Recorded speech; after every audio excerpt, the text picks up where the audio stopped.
Washington, this is VOA News.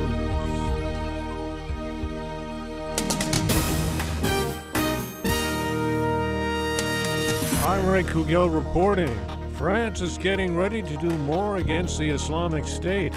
French lawmakers have agreed to extend the country's participation in airstrikes against Islamic State militants in Iraq, a week after 3 men who claimed allegiance to extreme Islamist groups killed 17 people in Paris.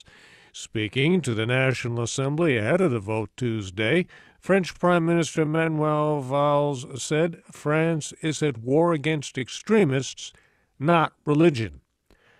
Families and colleagues of 3 French police officers killed in last week's terror attacks paid their final respects Tuesday. Funerals were also held in Jerusalem for 4 Jewish victims of last week's terror spree. Robert Berger reports. The bodies of the 4 French Jews killed in the terrorist attack on a kosher supermarket last Friday in Paris were wrapped in prayer shawls and placed on a podium in front of a large Israeli flag. Thousands of mourners joined Israeli leaders at the official state funeral in Jerusalem in a show of solidarity. Robert Berger for VOA News, Jerusalem. Israeli Prime Minister Benjamin Netanyahu said it is time for the world to wake up to the threat of Islamic terrorism. The head of the U.S. Centers for Disease Control and Prevention says he remains very confident the Ebola outbreak that is devastating West Africa can be stopped. Speaking in Washington Tuesday, Dr. Tom Frieden says the battle against Ebola is making progress but is nowhere near finished. This has been a devastating epidemic, and it's been unique. It is the world's first epidemic of Ebola, and it has stretched the world's systems and taught us what more we need to do. The Ebola epidemic has killed more than 8,000 people, most of them in Liberia, Guinea, and Sierra Leone. This is VOA News. An Egyptian appeals court says ousted President Hosni Mubarak and his 2 sons will get a retrial in the embezzlement case that earned them multi-year sentences last year. The court in Cairo announced its decision Tuesday. Judicial sources say Mr. Mubarak, currently detained at a military hospital, could be freed at some point. A missile hit a passenger bus in eastern Ukraine Tuesday, killing at least 11 civilians. The attack happened near a military checkpoint in the separatist-controlled city of Donetsk.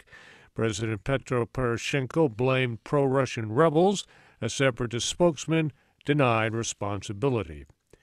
Pope Francis continues his trip to Sri Lanka today with a seaside mass in the capital, Colombo. He arrived in Sri Lanka Tuesday for the start of a week-long trip to Asia. Speaking at the international airport in Colombo, Pope Francis highlighted the need for justice, healing, and unity, saying Sri Lanka needs to pursue the truth of what happened during its long civil war, and rebuilding must include a respect for human rights.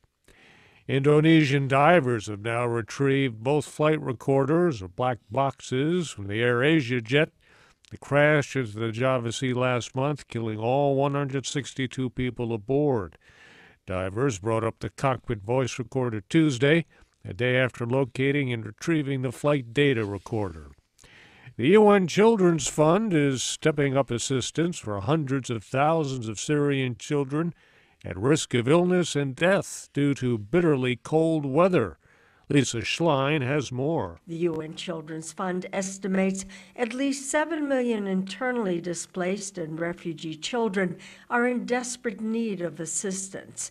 UNICEF spokesman Christophe Berger says the number of vulnerable children is growing on a daily basis. More and more displaced Syrians have run out of savings and are now having to resort to desperate measures. UNICEF has delivered warm clothing, blankets, heating supplies, cash, and vouchers to more than 900,000 children in Syria, Iraq, Lebanon, Jordan, and Turkey.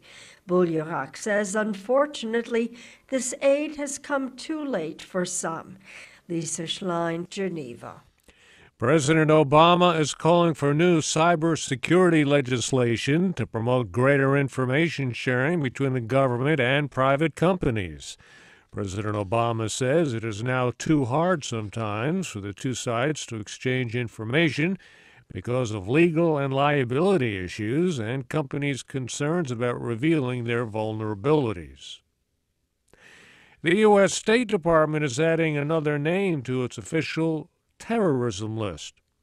He is Maulana Fazlullah, the leader of the Pakistani Taliban, which claimed credit for last month's assault on a Pakistani school that killed 134 children along with 16 staff members. I'm Ray Kouguell in Washington.